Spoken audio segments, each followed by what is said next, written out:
আজকে আপনারা যেটা বক্তৃতা বিবৃতিতে বলেন, অনেকেই এখানে বলেছেন বিএনপি এই মুহূর্তে ইনশাল্লাহ আল্লাহর রহমতে বাংলাদেশের অধিকাংশ মানুষের সমর্থন এনজয় করছে।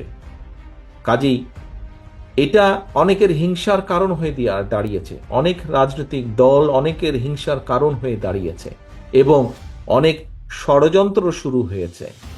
সবসময় দেখেছেন, সবসময় আপনারা খেয়াল করে দেখুন, যারা এই দলের সাথে বহু বছর যাবৎ জড়িত আছেন, এখানে আমার সামনে অনেকে উপস্থিত আছেন যারা শহীদ জিয়ার সময় থেকে এই দলে জড়িত আছেন।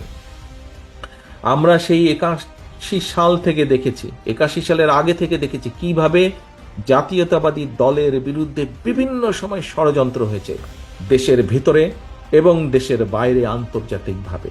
কাজে ষড়যন্ত্র কিন্তু থেমে থাকে নাই।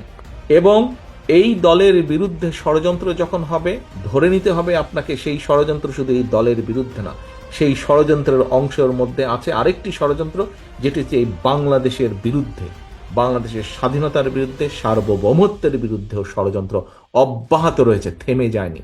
স্বৈরাচার পালিয়ে গেছে, স্বৈরাচারের মাথা পালিয়ে গিয়েছে, কিছু কিছু ছোট ছোট মাথাও পালিয়ে গিয়েছে, কিন্তু লেজ শরীরের অনেকাংশ অবশিষ্ট রয়ে গিয়েছে। তারা কিন্তু ভিতরে ভিতরে ষড়যন্ত্র করছে। কাজে আপনাদেরকে এ ব্যাপারে অ্যালার্ট থাকতে হবে প্রিয় সহকর্মীবৃন্দ।